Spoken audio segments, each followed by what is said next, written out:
দায়িত্বশীল ব্যাটিং কাকে বলে তা দেখিয়ে দিল ইন্ডিয়ার ক্যাপ্টেন সূর্য কুমার যাদব। দুর্দান্ত ব্যাটিংয়ে দলকে জেতালেন। প্রথমে বোলিং করেছিল টিম ইন্ডিয়ার বোলাররা।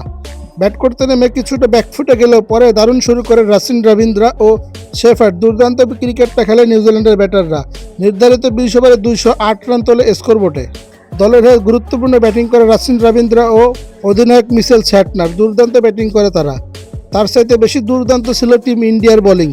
বোলারদের মধ্যে সর্বোচ্চ উইকেট নিয়েছে বোলার কুলদীপ যাদব। 4 ওভারে 35 রান করে 2টি উইকেট নিয়েছেন তিনি। বাকি 4 জন হার্দিক পান্ডে, হর্ষিত রানা ও শিবম দুবে নিয়েছেন 1টি করে উইকেট।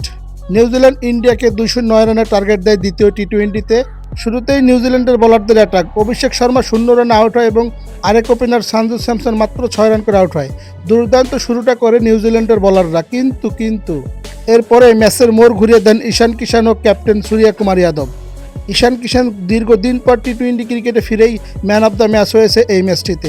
76 রানের একটি ইনিংস খেলে এবং ক্যাপ্টেন সূর্য কুমার যাদবও 360 ডিগ্রি শট খেলে ম্যাচকে জেতানোর গৌরব অর্জন করে। নিউজিল্যান্ডের বোলাররা শেষ পর্যন্ত তেমন আহামরি কিছু করতে পারেনি। শুরুর দিকে কিছুটা অ্যাটাক ছিল, 6 রানে 2 উইকেট ফেলে দিয়েছিল, কিন্তু এখান থেকে ম্যাচটি টিম ইন্ডিয়া জিতে যায় 7 উইকেটের ব্যবধানে।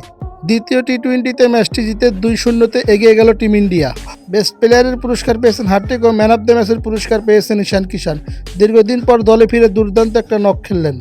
কিন্তু দায়িত্বশীল ব্যাটিং কাকে বলে তা দেখিয়ে দিয়েছে ক্যাপ্টেন সূর্য। তো 2-0-তে লিড করছে টিম ইন্ডিয়া।